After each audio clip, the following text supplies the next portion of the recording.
Hello everyone, we are going to be looking at normal approximations to binomials. So whenever we have a binomial distribution, remember we need two parameters, the number of trials and the probability of success. So we like to see if we increase the values of the number of trials, how does that distribution looks like? So let's start with a very simple example. Suppose Lucky Larry randomly guesses at 10 questions on a multiple choice quiz where each quiz has 5 possible responses. So we would like to see how does that, the graphical description looks like. So let me get an applet where I'll show it to you. Okay, here's my applet. Sorry.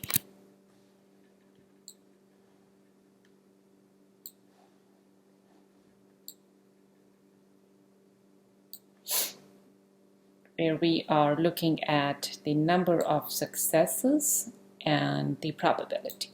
Okay, so here's a binomial distribution where number of trials is 4 and the probability of success is 0.2. Clearly you can see it is skewed. So let's look at the Lucky Larry problem, and I increase the number of trials to 10. Again, notice this is surely a skewed distribution and skewed to the right. Okay, so let's increase the number of trials, say, to 20. And remember, we are looking at the scenario where the Lucky Larry is looking at every question having only 5 possible choices, so there's only one probability for it being right. So notice when we increase the number of trials to 20, it's kind of getting away from skewed and looking kind of a little normal. Okay, let's increase that to 30. Wow, that really looks cool. It is actually a normal distribution. So 30 also makes sense. So let's just try some other numbers, say 25. Clearly, that also looks like a normal distribution. So what we're looking at is if we have the number of trials greater than or equal to 25, any binomial distribution here is looking like a normal distribution. So, and then we can use and apply all the beautiful concepts of normal distribution to solve these problems. So let's go ahead and do those problems. Okay, so notice here the things we are saying is when the binomial distribution has a bell-shaped curve when n is very large. We actually saw that. And we can apply the amazing rules of empirical rules related to normal distribution, and we can solve problems. Okay, so I'm just going to show you some of the diagrams. Now that was an applet, and this is actually in the notes.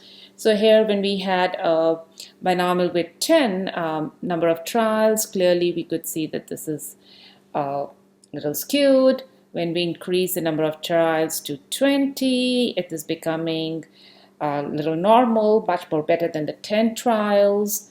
Let's look at number 30 here. Wow, that almost is a normal distribution. 50 is amazing. And we also actually saw on the applet if we had 25, it was working. So let's look at what the theory says to us. That if we have a binomial distribution, the probability of success is given by P over n.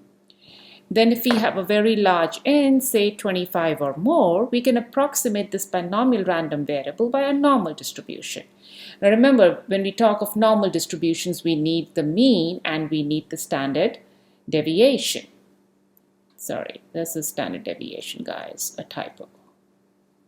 So when you're talking of normal, remember a normal distribution has two parameters, mu and sigma. Okay, so this is where we got to be very careful. So remember, we are in a binomial world, but when we start looking at our n, that is the number of trials, to be more than 25 or more than that, we're actually looking at a normal distribution. So we like to know what is the mean for that binomial random variable. It is very simple, n times p. And my sigma, we are taking into account the binomial, but now when n becomes large, it becomes normal distribution. So sigma is square root of n times p times 1 minus p. So what is the rule of thumb?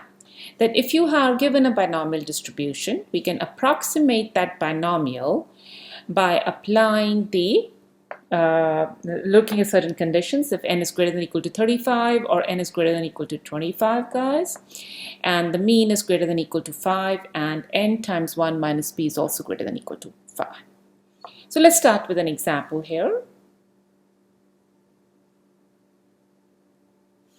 An ABC University admission office sends out 500 admission letters to prospective students. The probability that an admitted student actually enrolls, the probability of enrollment is 0.3. Find the probability that at most 165 of the admitted students will enroll in this university.